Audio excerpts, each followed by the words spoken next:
Welcome back, Brights! If you're new to the channel, hello, welcome. We normally do music videos on this channel, but today we are doing a tutorial on the new features of Vegas Pro 16. Stay tuned to the end to find out how you can win your own copy. We have a couple to give away. And also, if you want more giveaways, make sure to like this video. Let us know in the comments. Enjoy! Let's start with the native image stabilization. This feature has been reworked and it's really helpful, especially if you have a shaky hand with the camera like I do. So here's some B-roll footage I took of the Christmas tree, and as you can tell, it's really shaky. I was trying to get like a pan shot and it's just so shaky. So I want to stabilize this to make it a bit smoother, and to do that you need to add video stabilization through media effects. You can access media effects in 3 different ways. You can either go to Tools, Video, Media Effects, once you have the clip selected in the timeline. You could go to the clip in the project media, right click it and go down to Media Effects, or you could just simply right click the clip in the timeline and go to Media Effects. So once you have Media Effects open, just look for Vegas Video Stabilization, double click that and click OK, and you will see a bunch of settings and options here for stabilizing your footage. I'm actually going to analyze the motion of my footage using the default settings. The method setting has accurate and fast. The motion compensation setting is similarity and translation. We think similarity has something to do with rotation and movement, and the other one might just be movement. We aren't completely sure, so I'm just gonna leave it on the default.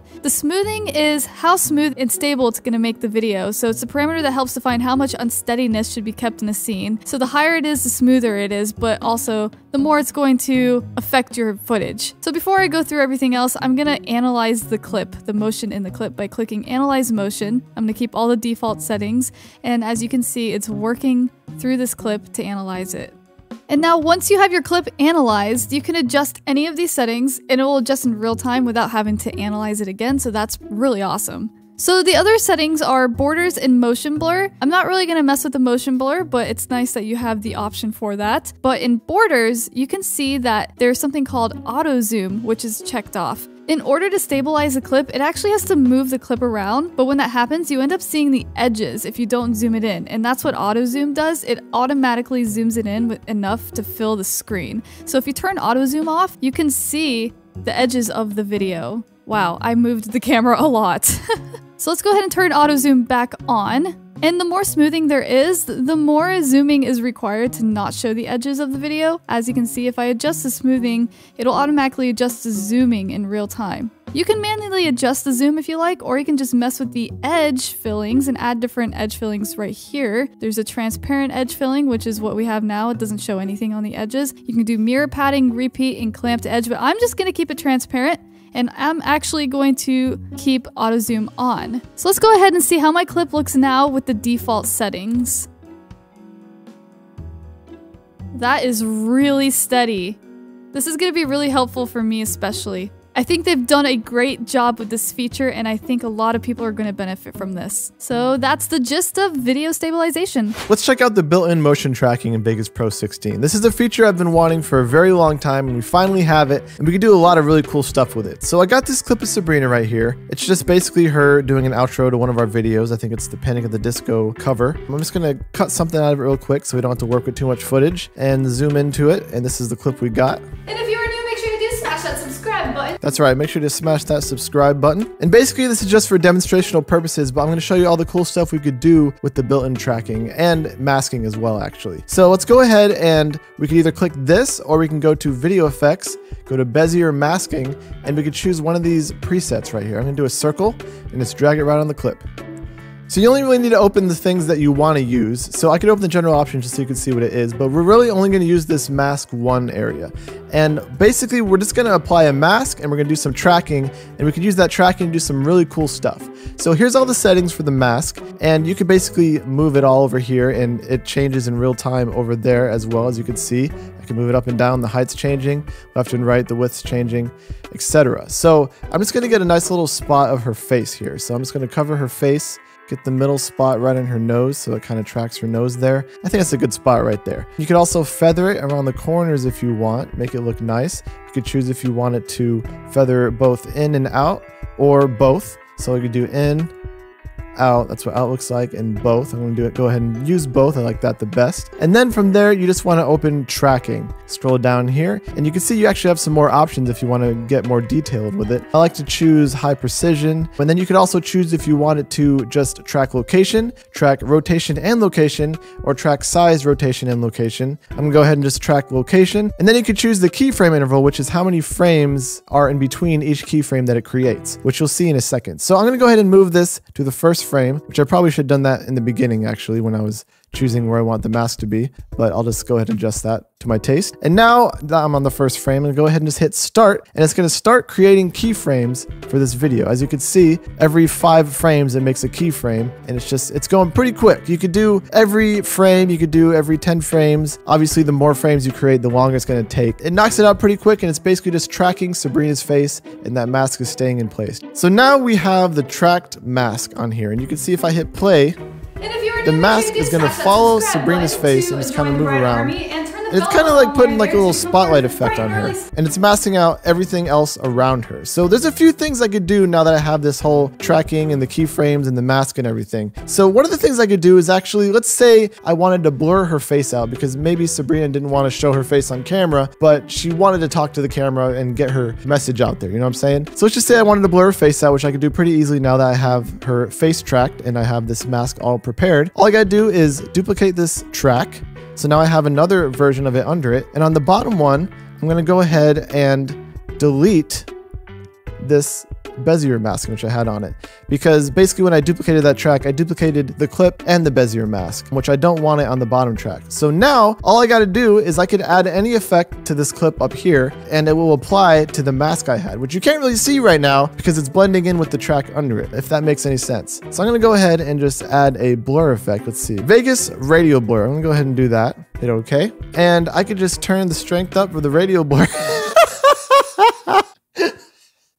That's not... Alright, so I chose the wrong blur, but I'm gonna go ahead and leave that in the video because that was pretty funny. I probably should have done a Gaussian blur, but I think I would actually be better off doing some pixelation. So I'm gonna do Vegas pixelate and hit OK. And let's just go ahead and do some horizontal pixelation, some vertical pixelation. Oh, that's a little too much. Pixelate just enough to where you can't really tell who Sabrina is. There we go, get some big pixels going. That's more like it. There we go. Now you can't tell it's Sabrina. So if I hit play, you'll see you got a nice little pixelation going on. And now you have no idea that's Sabrina, right? I can't tell.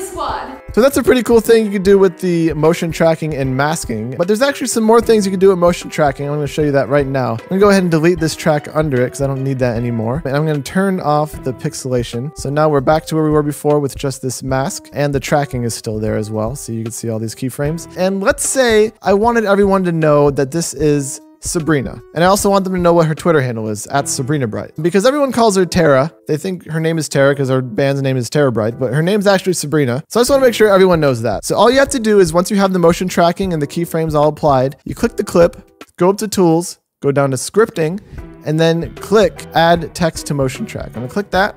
It pops up and I have the option to offset the text if I want. I can actually kind of do this afterwards, but if you want to be quicker, you could do that right here. Like if I change this, it should be a little lower, or if I go up, it should be a little higher, or sideways. But I'm gonna go ahead and just keep that at 0 for now because I could change that later. And I'm just gonna hit OK.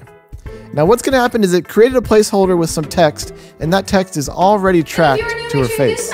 But it's obviously just right over her face, so I could just lower that right now just by going to cropping and lowering it. And I could change the text by clicking here, opening this up. I don't know why it's so big. Make that smaller. And now I can just change this to @SabrinaBrite. Now it's a little off center, so I'm gonna adjust that with the cropping. All right, that's pretty good. And now you can see that it's tracking to her face and it says Sabrina Brite. It's pretty cool. We still have the mask going on, a little spotlight effect. Maybe you don't want that, maybe you do. You can get rid of that pretty easily just by clicking on there and clicking mask effects. And now it's gone, but the tracking is still there. And if you are new, make sure you do smash that subscribe pretty cool, huh? To join the Brite. Then obviously from here you can go in and you could change the color of the text to whatever you want it to be. You could add effects, like maybe I want to do an action flip, which will do the action flip while tracking at the same time, which is kind of cool. Make sure you do smash that subscribe button to join See, it's still the tracking and flipping at the same time, but that's kind of crazy. I don't know why you'd want to do that. Basically, anything that you ever want to do in here, you could change and it'll still be tracking, which is pretty cool. And now everyone forever knows that Sabrina Brite is her Twitter and that her name is not Tara. So mission accomplished. So I showed you how to do motion tracking. I showed you how to do a mask with the motion tracking as well as pinning text to it. But you could also pin media to it. That means pictures, videos, whatever you want. You could pin that to the motion tracking. And this clip is the same clip I used from the very beginning when I did the motion tracking. All of the keyframes are still there. The mask is in the same spot. Everything's the same, except in the beginning, this was off, so it looked like a spotlight. But I'm gonna keep that on because for this particular example, I don't want that on. So basically what I'm gonna do is I'm just gonna track this video to Sabrina's face, or maybe Sabrina's head, I don't know. It's kind of weird, but it's gonna show you that it works. So what you gotta do is you gotta have the clip tracked, obviously, like I already have, and then you go to the clip that you wanna pin to the tracking, and you wanna add picture-in-picture to it. You can either use this, or you can go to video effects and go to picture-in-picture. So here we go, I'm gonna go ahead and drag picture-in-picture over to it, and now we're all prepared. I could just go to the first frame, find exactly where I want this media to be tracked onto her head. Let's put it right over her eyes to make sure everyone sees my drums instead of her eyes, because that's obviously what everyone wants to see, I guess. And I'm gonna go ahead and delete the audio for this so it's not annoying. And basically all you gotta do from this point is just hold Control, click the first clip, make sure it's selected, then click the second clip, make sure that's selected. So I have both the tracked clip as well as the video I wanna pin to the track selected. And now you go to Tools, Scripting, and then you go to Copy Motion Track to PIP. So that's copying the motion track to the picture-in-picture, which is the plugin I applied to this clip. I'm gonna click that, done with copying location for mask 1. So if I hit OK, you'll see that all of the keyframes are now on this clip as well. So they're basically duplicating the motion. So if I hit play, you'll see that the video is following her face now.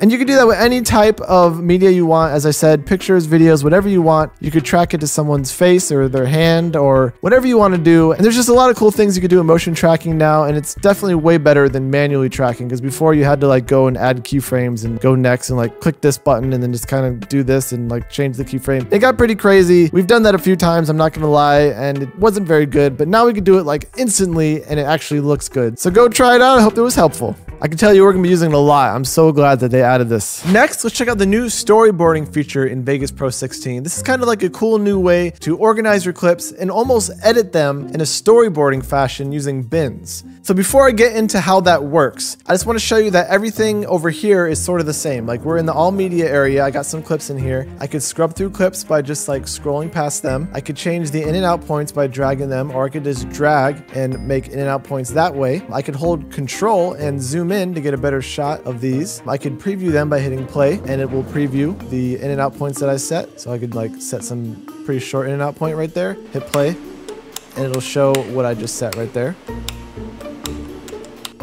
And then ended, see that's the out point. So basically all the stuff is the same, but now with storyboarding, you can sort of take this sort of style of scrubbing and setting in and out points to almost edit your videos. So now you have these new bins over here called storyboard bins. If I go to that, you will see that it's empty because I don't have anything in them yet. What I could do is I could show you right now, I could just drag these clips in to the timeline.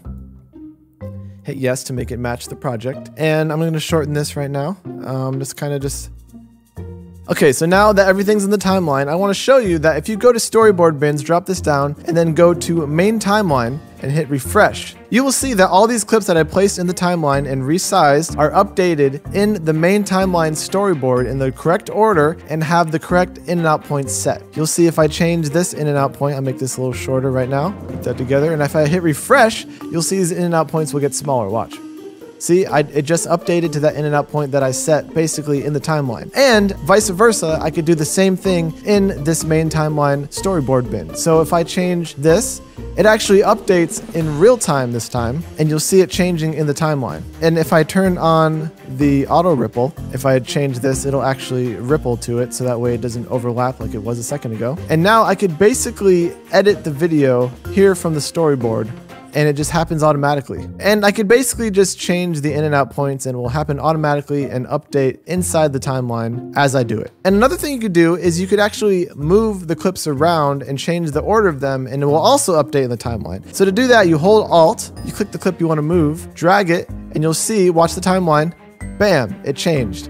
Now I'm gonna go to the first one, bam, it changed. So now I'm just moving back and forth, and you can see it's just moving, and if I let go, it'll stay there. And that just automatically updates in the timeline. You can kind of just like change the order of clips and kind of just sort of like a storyboard, figure out how you want your story to be ordered, and it'll just update in real time in the timeline. It's kind of cool. Something else you could do is you can create a completely separate storyboard that operates independently of the timeline. Because as you can see right now, the timeline is being edited from basically this storyboard. But if I make a new one by going to storyboard bins and create new bin, call it test, this new storyboard bin does not change things in the timeline like this one does, and I'll show you what I mean by that. So I'll go to all media and go ahead and drag these clips in. So now I have these same clips that are in the main timeline in my test bin, and like I said, this bin does not affect the timeline at all. It works completely independently. If I move the clips around, nothing is updating in the timeline. There's no option to refresh it because it's not going to update from the timeline. If I change the in and out points, nothing's changing. I'm literally only editing this storyboard bin, and if I wanted to, I could actually sort of edit this way. I could set the in and out points, change the order. Okay, I want this one to be shorter, blah, blah, blah. Now I have a video, right? I can hold control, select each clip,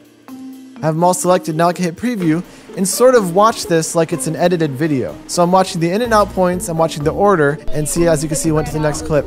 So it's almost like I edited the video inside this test storyboard bin. And say I got the right order I wanted, and I wanted everything just like this. This is perfect. Now I have an edited video pretty much. I could actually take this whole storyboard bin, drag it onto the timeline, and that little sort of video I edited inside this test bin is now inside this timeline in that order with those in and out points. And it's sort of like I just created a separate little timeline and edited it and dragged it in. It's kind of cool. It allows you to organize things. Maybe if you have a bunch of different segments of your video, you can create like maybe a gaming segment, maybe a music segment, and maybe you have different clips for each type of thing. You could edit them separately inside this little thing, kind of get like a short idea of like the order of the clips and where you want the clips to start and end. Then you just drag into the timeline, put it where you want it, and you have like pre-edited videos pretty much. It's kind of cool. They also added audio effects options with the Essential EFX plugin package. It's basically a package of plugins that you could use on your audio to make it sound better or different. If you want to add one of the plugins, you could either add it on the track right here for the audio, or you could add it on the audio clip by clicking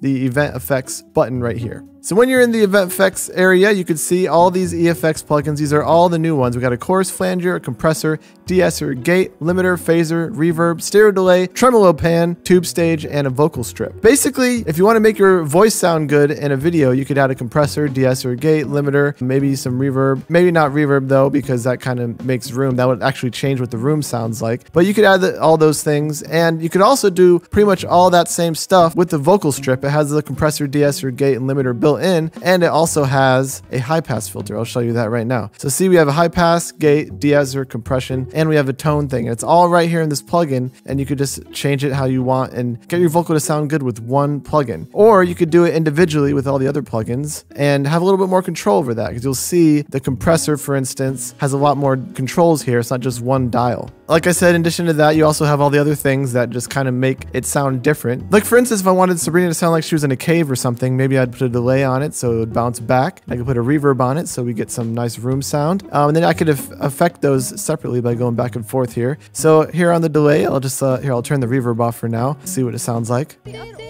And see, it's kind of like an echoey effect. It basically just plays back. You could change the left and right side to have different delays for each side of your ears. It might feel weird if you're wearing headphones. Was this part of the update, or? See, it's different on each side. Then you have damping and feedback and mix, and you could actually like change the mix. See, Was this part of the update, or? make it all delay. Special Mix in some of her actual voice. Is this considered a golden Now it's just her pet? voice. Probably not. So all these have mixed knobs, I'm pretty sure, and you have that control. And if I wanted to throw in and add some room sound there, turn the reverb on. It's kind of crazy with the delay, so I'll turn the delay off. Make it nice and big. Oh no. Now she's in a cave. So that's just kind of cool. You can just like mess with reverb there and make it sound nice. And of course, as I said before, you have a tremolo, a flanger. You have all this cool stuff that you can mess with. I'm not going to try to teach you how to use all this stuff because it would kind of get a little extensive. But the fact is, you have all these things at your fingertips. You can put them on some audio and turn some knobs and see what it sounds like. That's how I learned. So if you win one of these copies of Vegas, or if you just buy it yourself, you're going to have some pretty good sounding audio. So look forward to that. And lastly, they've added HDR Color support to help you work with the latest cameras. We currently don't have a camera that supports that, but maybe soon we will, so we look forward to trying that out, but I won't be able to show you that in the video today. And they've also added workflow for 360-degree video, which is pretty awesome. Again, we can't show you an example of that, but it's really cool that they've added these features in Vegas Pro 16. So hope you guys learned something new from that. As we said in the beginning of the video, we're giving away 2 copies of Vegas Pro 16. One will be in this video, one will be in our next cover, so turn notifications on. But if you would like to win your very own copy, make sure you first like this video. Number 2, leave a comment down below saying which new features would benefit you and why. And number 3, make sure you leave in the comment your Twitter or Instagram username and make sure you're following us on that platform so we can DM you if you win. Because unfortunately, we can't message you through YouTube anymore, so that's why we have to do it that way. So anyway, click the link in the description to learn more about Vegas, and click here if you want to join the Bright Army. Check out a playlist of some of our best videos, and also check out our previous video. Thanks so much for watching, guys. Have a wonderful day. Bye!